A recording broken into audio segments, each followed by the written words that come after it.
Sorotan berikutnya, Saudara, Lembaga Perlindungan Saksi dan Korban (LPSK) memberi perlindungan kepada Saudah, seorang nenek asal Pasaman, Sumatera Barat yang menjadi korban kekerasan usai menolak tambang ilegal di atas lahannya.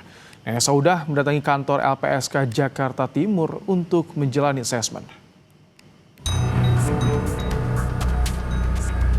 Setelah menghadiri rapat bersama Komisi 13 DPR Senin kemarin, Nenek Saudah mendatangi kantor Lembaga Perlindungan Saksi dan Korban di Ciracas, Jakarta Timur. Kedatangan Nenek Saudah untuk menjalani asesmen terkait perlindungan yang diberikan LPSK. Ketua LPSK Ahmadi menyatakan pihaknya proaktif memberi perlindungan kepada Nenek Saudah sejak 7 Januari 2026. Selain menerjunkan tim ke Pasaman, LPSK berkoordinasi dengan penegak hukum guna memastikan keamanan korban. Saat ini juga sedang kita lakukan asesmen psikologis kepada beliau untuk mengetahui dampak, apakah ada dampak juga psikologis daripada korban.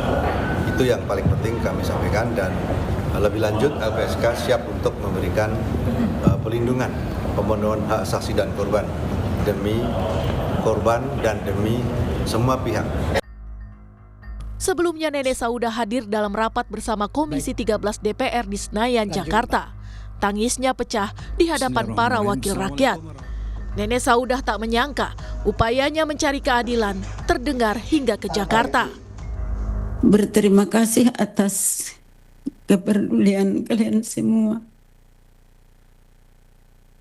Ya, ada kusangka begini atas kejadian ini yang akan sampai aku ke sini. Mendengar semua yang Ibu katakan, Bapak katakan semua, saya berterima kasih sebanyak. Tangisan Nenek Saudah menyiratkan beban berat yang harus ia lalui karena mempertahankan tanahnya dari tambang ilegal. Selain penganiayaan fisik, Nenek Saudah dikucilkan dan mendapat sanksi adat berupa pengusiran dari tempat tinggalnya, meski akhirnya sanksi tersebut dicabut. Komisi 13 mendesak polisi mengusut tuntas atas kasus penganiayaan Nenek Saudah dan tambang ilegal.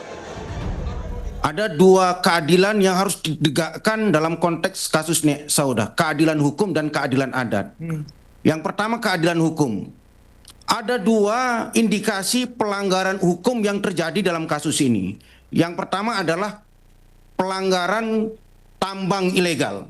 Apakah Kepolisian Pasaman atau Polda Sumbar sudah menegakkan penegakan hukum dalam konteks tambang ilegal?